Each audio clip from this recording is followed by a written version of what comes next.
68 ఏళ్ల దరిద్రాన్ని 12 ఏళ్లలో సెట్ చేయలేరు. 55 ఏళ్ల దరిద్రాన్ని సరిచేసే ప్రక్రియ ప్రారంభించినోడే అటల్ బిహారీ వాజ్పేయి. అసలు ఒక హైవే అంటే విజయవాడ నుంచి హైదరాబాద్ వెళ్ళడానికి 8 నుంచి 12 గంటల టైం పట్టినటువంటిది 17 గంటలు పట్టినటువంటి రోజులు చూసినటువంటి వాళ్ళు. ఇవాళ ఉన్నటువంటి హైవేలో ఒక సైడ్ ఎంత ఉందో అందులో మళ్ళీ కొంత ఏది రోడ్లో బిల్డింగులు ఇవన్నీ పోతే ఓ రకంగా చెప్పాలంటే సింగిల్ లైన్ రోడ్లు మాత్రమే. హైవే కూడా ఆ రోజుల్లో డబుల్ లైను, కానీ అదే సింగిల్ లైన్. ఇవాళ 4 లైన్ రోడ్లన్నీ కూడా ఆ రోజున సింగిల్ లైన్లుగా ఉన్నటువంటి ఆ స్థాయిలో నడిచినటువంటి పరిస్థితులు చూసాం. అలాగే రైళ్లు అంటే అదేదో మనకు సంబంధం లేదన్నటువంటి దారుణమైనటువంటి పరిస్థితులు చూసాం. దాంట్లో నష్టాలు ఎందుకు వస్తుంటే బొగ్గు వల్ల డీజిల్ వల్ల అన్నటువంటి లెక్కలు చూసాం. మొత్తం వ్యవస్థనే మార్చుకొచ్చినటువంటి వాడు నరేంద్ర మోడీ.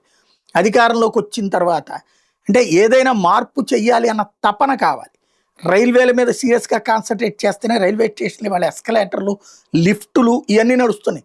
ఇదివరకు అసలు అది భారతదేశంలోనే 2 ఎస్కలేటర్లు ఉన్నాయి. ఒకటి విజయవాడ, ఇంకోటి ముంబై. ఇది ఎప్పుడు ఉపేంద్ర ఎంపీగా చేసినటువంటి టైంలో విజయవాడకి తీసుకొచ్చాడు. అది 2 ఎస్కలేటర్లు, ఒకటో ప్లాట్ఫాము, చివరి ప్లాట్ఫామ్ 8వ నెంబర్ ప్లాట్ఫామ్ అంతే. ఇవాళ రోజున అన్ని ప్లాట్ఫారాలకు ఉన్నాయి ఎస్కలేటర్లు, లిఫ్టులు ఉన్నాయి. ఇవన్నీ మార్పు. అప్పట్లో అది గొప్పగా అనుకునేవాళ్ళు. ఎన్నాళ్ళు 30 ఏళ్ల పాటు అదే గొప్ప.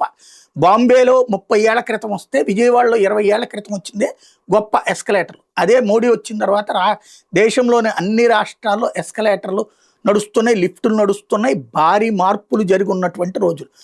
ఇదే సందర్భంలో భారత రైల్వేల్లో విద్యుదీకరణ అన్నటువంటి ఒక విప్లవం అన్నది తాజాగా ఎర్రకోట మీద నుంచి చెప్పుకొచ్చారు. 1925 నుంచి 2014 దాకా దాదాపుగా 90 ఏళ్లలో కేవలం 21,800 కిలోమీటర్లు మాత్రం విద్యుదీకరణ జరిగింది అన్నది గుర్తు చేశారు. అయితే లాస్ట్ 12 ఏళ్లలో ఏకంగా 48,000 కిలోమీటర్లని పూర్తి చేశాము. బ్రాడ్గేజ్ నెట్వర్క్ను కూడా 100% విద్యుదీకరణ చేశాం అన్నటువంటి విషయాన్ని చెప్పుకొచ్చారు. అంటే ఏది ఏకంగా 90 ఏళ్లలో 12 ఏళ్ళు తీసేస్తే అంతకు ముందంతా జరిగినటువంటిది అది.